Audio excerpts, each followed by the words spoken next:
Hi, I'm Josh, and today I'm going to show you how to make my colour-free Tikka Masala. If you're looking for my bright red version, the link is popping up now. Before I start, please take a second to like and subscribe. Thank you. Let's start by creating the Tikka paste. The amount here will be about 8 portions. This recipe scales perfectly, so you can simply make as much as you like. I use Patak's pastes, but you can use whatever is available. You will need 500 milliliters of plain yogurt, 2 teaspoons of tandoori paste, 2 teaspoons of tikka paste, 1 teaspoon of Kashmiri paste, half a teaspoon of mint sauce, and the juice of 1 lemon. Add the yogurt to a bowl, then add the tandoori paste, tikka paste, Kashmiri paste, mint sauce, and the lemon juice. The paste can be used straight away, refrigerated or frozen, ready for use at a later date.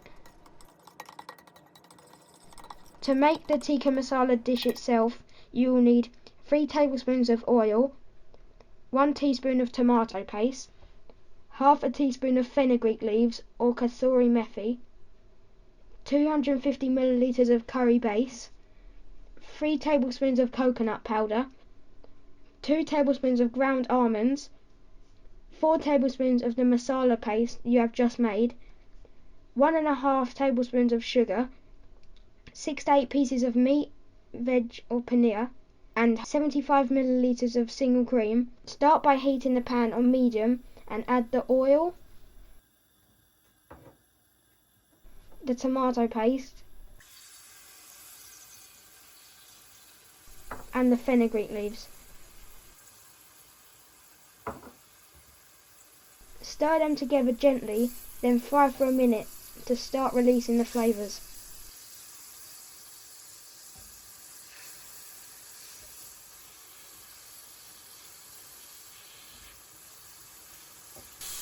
Add the coconut powder,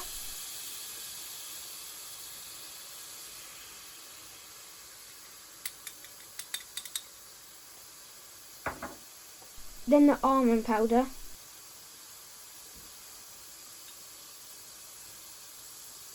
and cook, stirring gently for 2 minutes.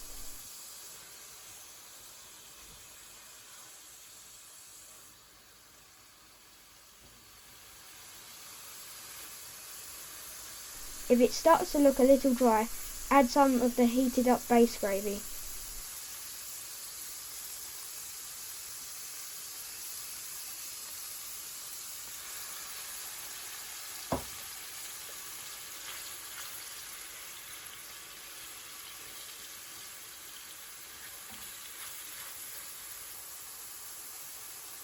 Add the masala paste you have just made,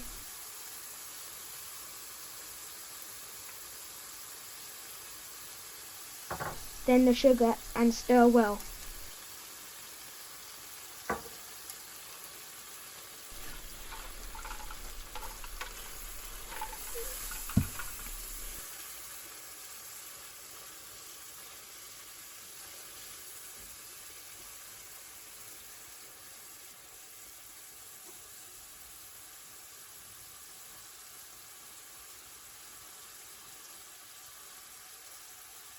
Finally, add the curry base,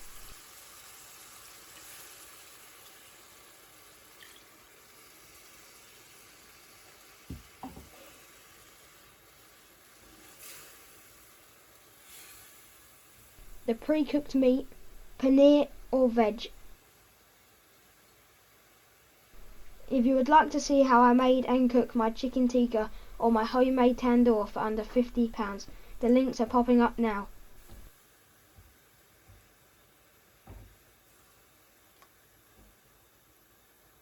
And then the cream.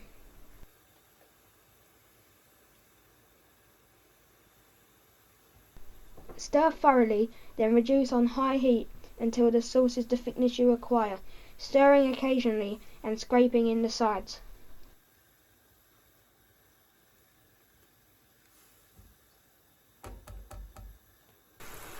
Stirring in the edges helps to incorporate the lovely caramelization that occurs at the edge of the pan during cooking.